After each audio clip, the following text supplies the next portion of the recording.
if we were to have a mission in the game space, it's that we want to bring the player to make them a participant in the narrative. By bringing this character, Elizabeth, into the game, by having her with you pretty much for almost the entire game, we knew that if we didn't get her right, the game wouldn't be right. And she really is the emotional center of the game. This character, Elizabeth, she comes from a pretty dark place, but she's also got an incredible amount of enthusiasm for life. And when we found Courtney, I think we found somebody who could do both. I don't dance. Come on, let's go. Why? What could be better than this? It's so complex. I mean, you're talking about really trying to bring forth all the complexities of human nature that impact us, because you're having to use only your voice to convey your entire, the character and what you're trying to portray. You have to put your entire body into it. So there are times when I'm doing voiceover work and I'm literally drenched in sweat because my body is working so hard. Hey! Knock it off! Stop it! Will you stop it? I'm not here to hurt you. Who are you? My name is DeWitt. I'm a friend. I come to get you out of here. Get away!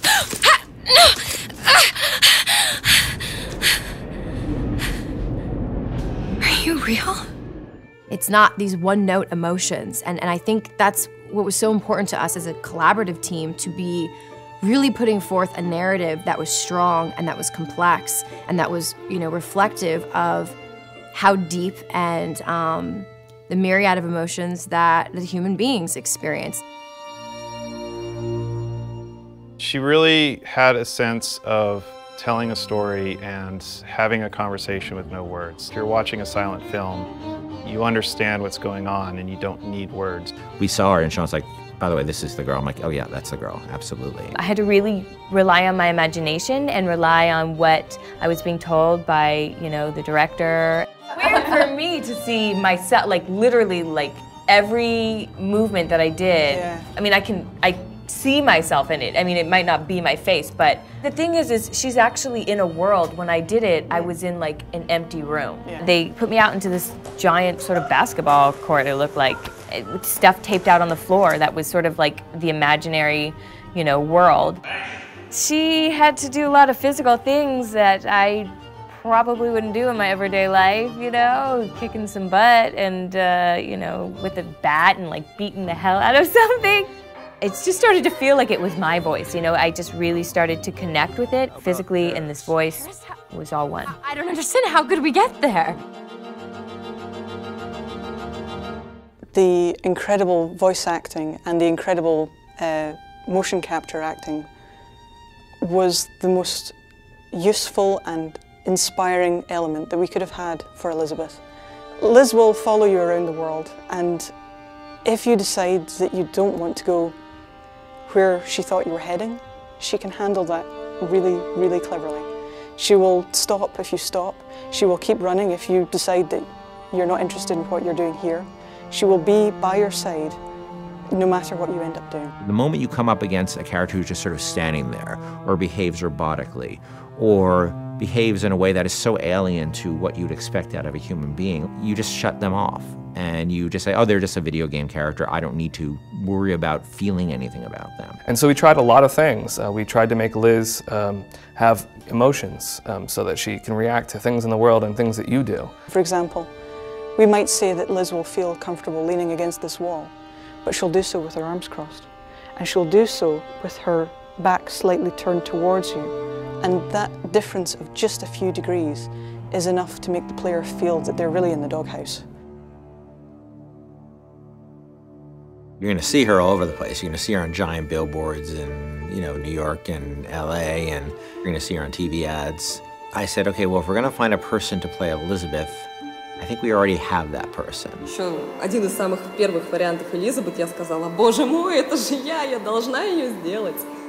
В один прекрасный день мне пришло сообщение на Facebook от Кена Левина о том, что у них есть ко мне предложение, от которого я не смогу отказаться. Просьба связаться по электронной почте. И, соответственно, вокруг меня все суетились, чего-то хотели. Потом сказали, так, все, начинаем работать. Посадили меня на стул, сказали, просто сиди, смотри прямо в одну точку. И опять начали вокруг меня бегать, снимая с меня скан лица. Я думаю, ну ладно, что, окей, хорошо. Я с этим справлюсь, а потом меня вдруг начали мучить, говорить, смейся, плачь, делай одухотворенное лицо, делай удивленное лицо. And all of a sudden we found this great character who existed in the space between the real world and the world of BioShock Infinite. There was a moment where we had people coming up to us and saying, Liz is awesome. I have a story to tell you about. And it was, everybody had their own unique stories because she was just doing systemic things. They could do the same thing twice. I actually get people telling me things that there's no way I could know about. Like, say there's one of the combats kicking off and they're having this incredible moment where they're running around the place and smashing someone in the face and blowing someone else up with a shotgun, and they've suddenly, a huge big boss man comes up and they just go click. Oh no. And then suddenly from the side, Liz goes, Booker, over here! You press the button, she throws it, you grab it and just go boom! And they come up to me and go, and it was amazing! I was like, yeah, me and Liz, we're gonna kick ass, we're gonna, nothing we can't do. That's right.